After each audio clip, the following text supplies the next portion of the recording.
Hey everyone, welcome to this new moon Sidereal astrology forecast for the new moon on Thursday, February 11, 2021.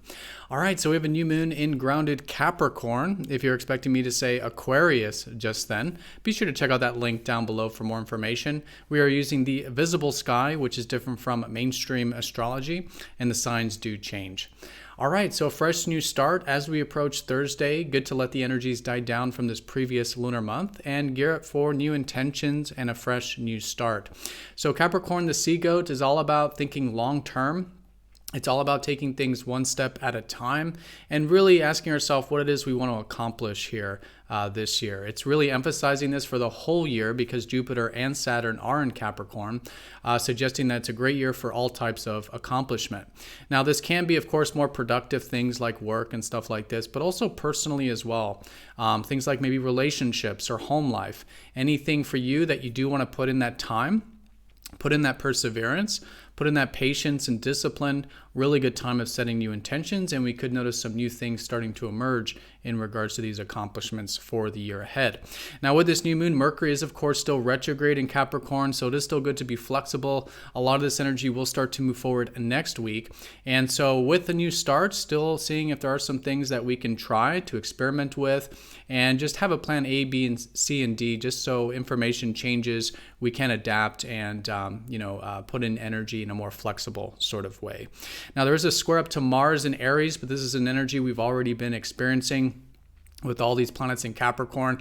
So there is this bit of fire, and I think it's great to see if there are some things that do require maybe a bit of intention, maybe a bit of initiative, maybe assertiveness, directness, some fire energy to be incorporated into these more grounded things. I think it's great to find a constructive way of doing that, which we'll talk about. And it just so happens that during the time of the new moon, Venus will be conjunct Jupiter. Two benefics getting next to each other. Very good for maybe feeling a bit open-minded, maybe seeing some opportunities, and feeling a bit inspired about what we can accomplish moving forward this year. All right, so let's go and take a look at all of this here in more detail when we return.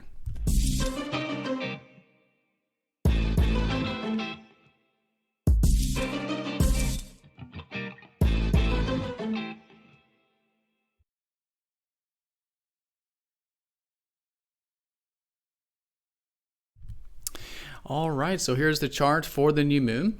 So the new moon will be on Thursday, February 11th at actually the exact time. Let me go ahead and get that for you here in just a moment. The exact time will be at 15:35 Eastern Time of the Americas, if you do want to make that calculation for wherever you are in the world.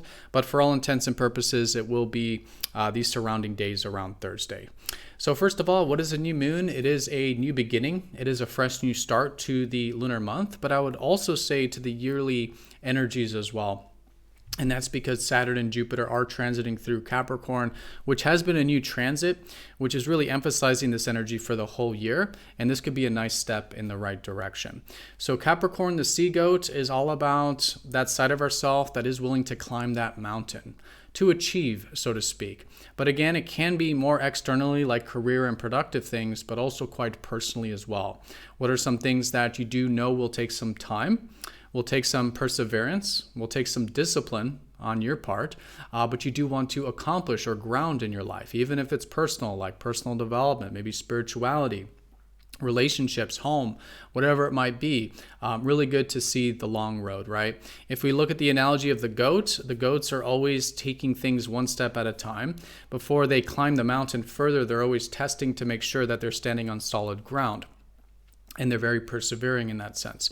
So what can we climb? What can we build, but also take slowly, steadily, in a more grounded way, and think long term in terms of accomplishments?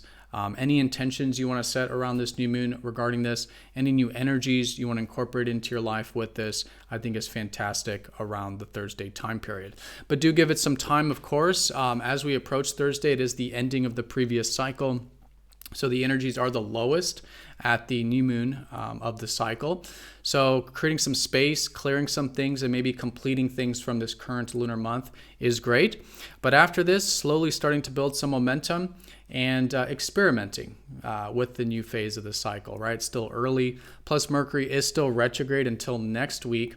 And with Mercury and Capricorn, it is all about kind of going back and re-examining some of these things or just being as flexible as possible, because information changes during Mercury retrograde, our minds change, our perspective is changing, and so anything that we can be more flexible with can allow for this changing of information and insight, right? So great to be flexible, have a plan A, B, C, and D through next week, experiment with new things, but nonetheless, definitely new beginnings are rising for this lunar month, and again, probably for the solar year as well. All right, so with this, it's pretty straightforward because even the ruler of Capricorn, Saturn, is also in Capricorn. So it's really adding to this kind of energy of, again, the long road and putting in work and time towards our accomplishments and achievements. Now, we do have a square up to Mars, but this is already an energy we've been feeling. A lot of these fast movers have been squaring up to Mars lately. And so Mars in Aries has been a great time for almost the past 3-4 weeks now of taking action in our lives and asserting more of that fire energy into things. The thing is that this is a very different constellation from the earth energies of Capricorn, right? Capricorn's building, it's more reserve, it's more patience, it's more long-term, and Mars in Aries wants things now, right? Wants things now, and it wants to really push towards those things and take that action and initiative. So this is great to incorporate. It is saying that in order to do these more grounded things and accomplish things, it will likely require some of this fire energy. But we just want to make sure we are doing that in constructive ways, because oftentimes with the square, this can be a natural imbalance, at least collectively speaking, to either have too much fire or not enough, right? So the more mindful we are, the more aware we are of that fiery side of ourselves, the better, and setting intentions to develop that fire in constructive ways. So anything, again, requires initiative, requires assertiveness, requires taking action, maybe even independence, right? This sort of fiery nature, really good to do in constructive ways. If there's not enough of that, bringing that into it. If there's too much of it, then just doing our best to be aware of that and non-attached, right? It's good to pursue things, our needs, our desires, that fire, but in such a way that we are non-attached. We are willing to be patient in the long road, and willing to see things through in a bigger picture sense.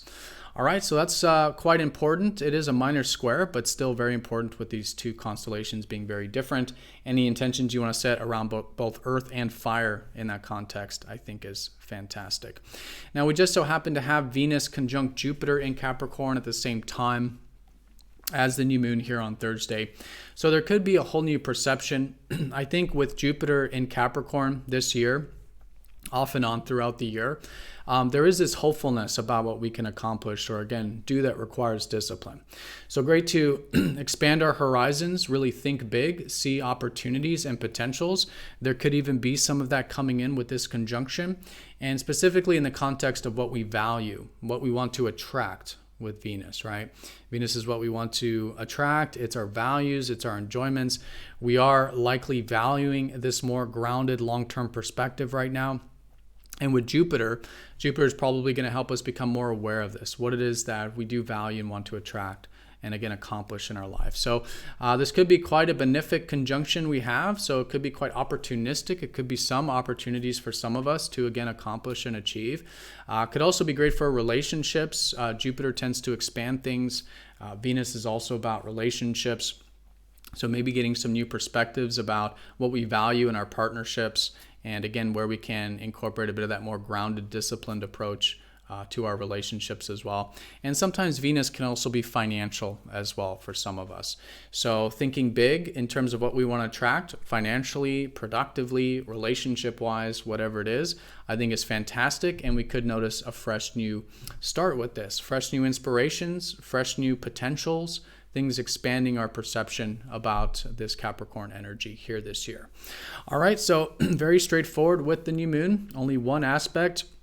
The dispositor or the ruler, Saturn, is already in Capricorn, really concentrating energy in this area. And even the Venus-Jupiter conjunction is also here as well. So yes, fundamentally, as we approach Thursday, complete, create some space, clear some things from the previous cycle, and then have this fresh new start in which we're still learning and experimenting during the early phase of the cycle with Mercury retrograde, and also the fact that most of the cycle gets built throughout the rest of the month. So what do we want to accomplish, achieve, set intentions with? What can we think long term with? What are some things that are going to require discipline to do this? Great time of the year for starting any new intentions around this. Balancing that with the fire, not enough. Bringing it in, too much. Being aware and not attached to it, I think is great. And yeah, anything that does involve both the long term and the immediate, the action, the initiative on our part, great way of working with the square. And I do also want to mention that the sun will be shifting into Aquarius here in a few days, next week, early next week. And so there will be a shift of focus coming up soon. And this is going from what we want to accomplish to more of maybe what we can contribute to. All right, the sun in Aquarius coming up will be sort of adding to this energy or taking the next step to this energy, which is our future visions, right? What do we want to contribute to that's something greater? That could be for our own future aspirations, our own future ideals, but also maybe even collaborative things or online things or innovative things that can end up being the focus. So shift the focus into the future, fundamentally with Aquarius, both for ourselves and possibly for the world or the collective coming up around the corner as well. All right, so everyone, have a fantastic new moon. Thank you so much for watching. Be sure to click that like button if you haven't yet. If you're new to the channel, definitely subscribe for more videos like this one. If you're not yet signed up for MTZ Insiders, it is a newsletter where you do get videos like this released first, sent to your email. So if you are not yet signed up, do check out the link down below for that. But again, have a great new moon, everyone. Thank you again for all of your support, and I'll see you all next time for the next astrology forecast. Take care.